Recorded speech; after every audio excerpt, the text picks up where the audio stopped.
Assalamualaikum warahmatullahi wabarakatuh. Di sini saya Sabit Zulfarus Sidki dengan NIM 10404 24003777 akan menyampaikan pandangan saya terhadap matkul lembaga dan teknologi keuangan. Nah, selama saya mengikuti mata kuliah lembaga ini, saya sadar bahwa kalau sistem keuangan itu sebenarnya sangat dekat dengan kehidupan saya sehari-hari. Awalnya mungkin saya pikir soal bank dan uang kan. Akan tetapi dari mata kuliah ini terlihat jelas bahwa sistem keuangan punya peran besar dalam menjaga kestabilan ekonomi nasional. Nah, secara garis besar saya belajar bahwa lembaga keuangan, terutama bank, punya fungsi utama sebagai penghubung antara masyarakat yang punya dana dan yang membutuhkan dana. Nah, di sisi lain ada juga lembaga keuangan non bank yang ikut mendukung sistem keuangan seperti asuransi dan dana pensiun. Nah, semua ini saling terjaga dan terhubung dan membentuk satu ekosistem keuangan. Saya juga dikenalkan dengan peran bank sentral yang sangat krusial, terutama dalam mengenal inflasi. Dari sini saya paham kalau inflasi itu sebenarnya wajar, tapi kalau tidak dikendalikan bisa berkembang menjadi hyperinflasi yang dampaknya bisa merusak daya beli masyarakat dan kestabilan ekonomi nasional.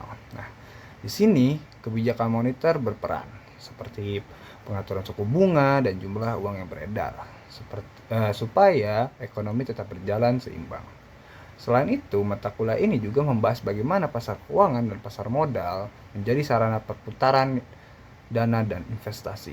Nah, walaupun terlihat jauh dari kehidupan sehari-hari saya, sebenarnya aktivitas di pasar keuangan ini berpengaruh ke pertumbuhan ekonomi secara keseluruhan. Nah, bagian yang paling terasa relevansinya dengan kondisi sekarang yang saya lihat adalah teknologi keuangan atau fintech. Nah, fintech membuat layanan keuangan jadi lebih cepat, praktis, dan mudah diakses.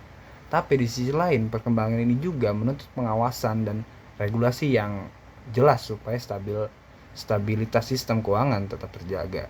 Nah, hal tersebut